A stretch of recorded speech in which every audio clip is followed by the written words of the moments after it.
Hi everyone, Afsheni. Welcome back to it. This is Duana's Kitchen, and today we are making a meal that is very close to a lot of people. You know, it's a meal that is close to my husband's heart, and it's close to my heart too. And the reason I say this is because my mother-in-law taught me how to make it. May she rest in peace. She taught me how to make this when I first got married.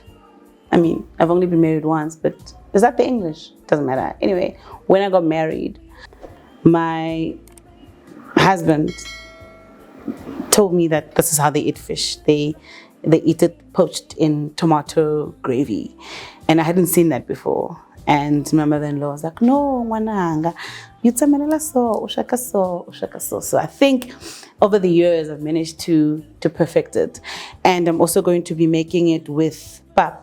The traditional way we make it back home. I'm making it using mpopo. Guys, what is mpopo? Shlungu. I'm making it using mpopo that my mom had made. So my mom's diabetic, so she doesn't eat these processed maize meal. She had this one made.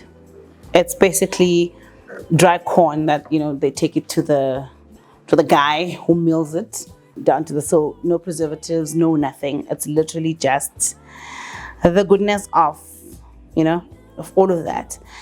And I'm making this, also this bowl is handmade by a friend. Now what I have going on here is just boiling water. It's just boiling water, and I made a slurry. I made a slurry with cold water, the mealie meal, and a few spoons of vinegar because we like the pap to be a bit sour. So there we go. Also, this is a very dangerous exercise if you will, because you need to stir it fast enough that you don't have lumps, but also it's gonna quickly jump at you, like you will get burnt trying to do this. So we're gonna, I told you, okay, we're gonna let that simmer on medium-ish heat. It's gonna simmer for a while. Then we're gonna add the powder to then make it into pap. But while that is going on, we're gonna make the fish. It's tilapia. It's a freshwater fish. It smells incredible, and it's very versatile. You can make it in so many ways. I love that about it. You can deep fry it, you can shallow fry it, you can fry it. I didn't like it the last time I fried it though, but you can. And then what we're going to do with it today, we are going to poach it, you know, not a stew, but like something like that, if you will. So that's what's gonna happen right now. So usually what you would be making this on is, what we're making this on usually is on the fire, like on the 3-foot pot. That's where we would make it. But hey, we are in Johannesburg, so we're gonna make do. What you'll find also is that I let my pan to heat up first, and then you add your oil, because then that helps with the caramelization, because color is flavor.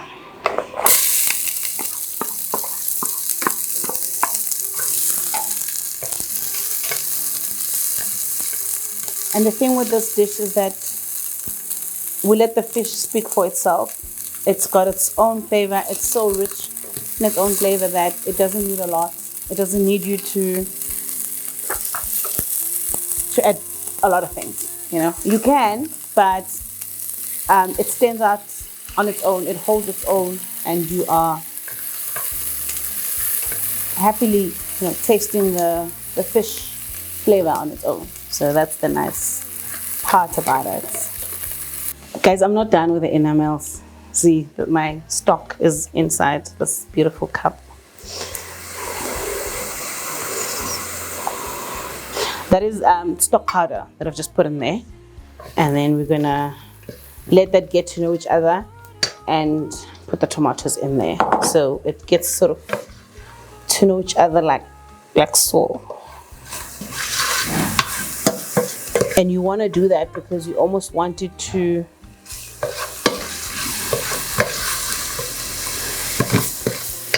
come together, and then so that by the time you bring your tomatoes with the juices, it's gonna make it into like a gravy.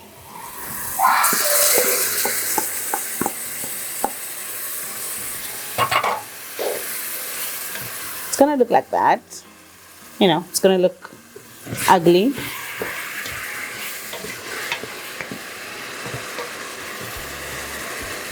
I always do believe that this always tastes better than it looks. It's not a looker, but it delivers on the flavor. So at this point, you're gonna want to cover it, you know, so that it's just the tomatoes and the onion not only comes together, but also it cooks down. So by the time you add your fish, you're only going to cook it for not a long time. And then you will, by the time you add your fish, you cover it, and then it's going to only go on for a bit. So, okay, so once your pap has simmered, your slurry has simmered. Back in the day, my mom would, when making this halfway through, she would, you know, give us a bit of porridge. My daughter calls it soft soup. She loves it so much. So that's at this point, you know, that you would remove a bit of it, add sugar, add butter, and you're just in heaven.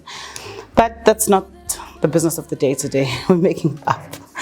So I'm gonna add mpopo, guys. I'm gonna add maize meal. I'm gonna add mpopo. I'm gonna add it on here, and then I will chakutela so that the pap will be stiff.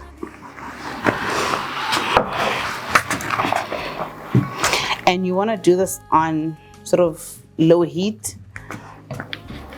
Ooh, it's messy business.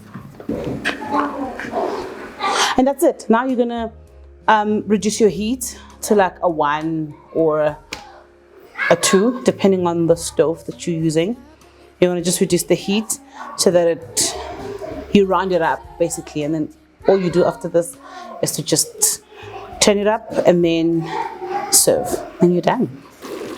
The tomatoes and onions have cooked down, and you won't believe this is only just tomato, onion, and stock.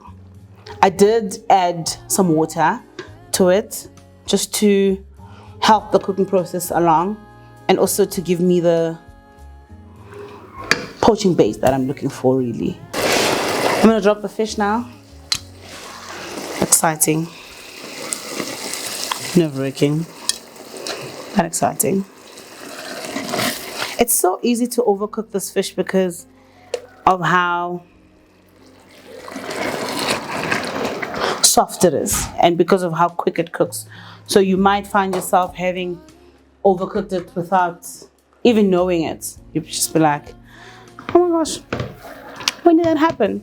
So it looks like that. We're gonna cover it for a bit. We're gonna cover it, and then it's gonna simmer.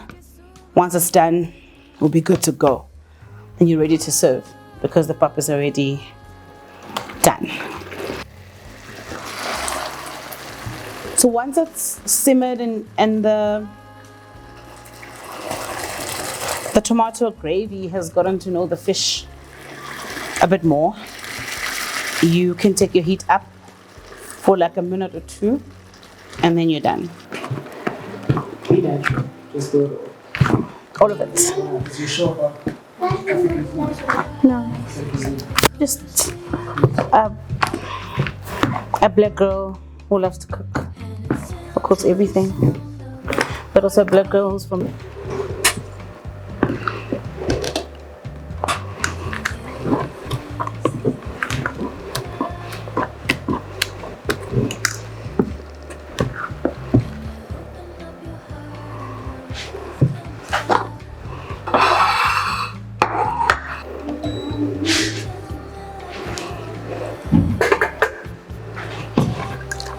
cut. Hey.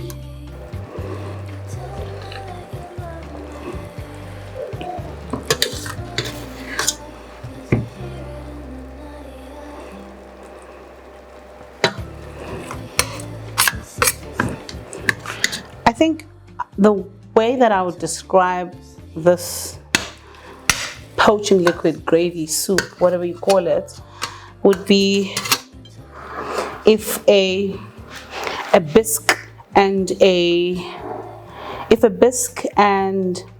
broth had a baby with soup, it was gonna taste like that, because the bones from the fish have given this a very nice depth, you know, and you could actually just eat this all on its own.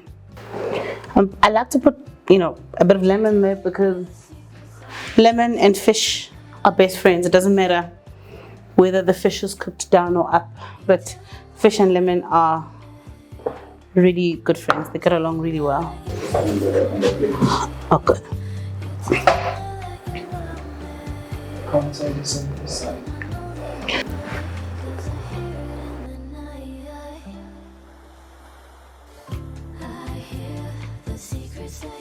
That's it.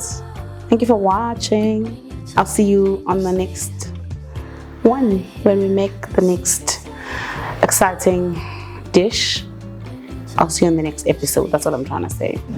Bye.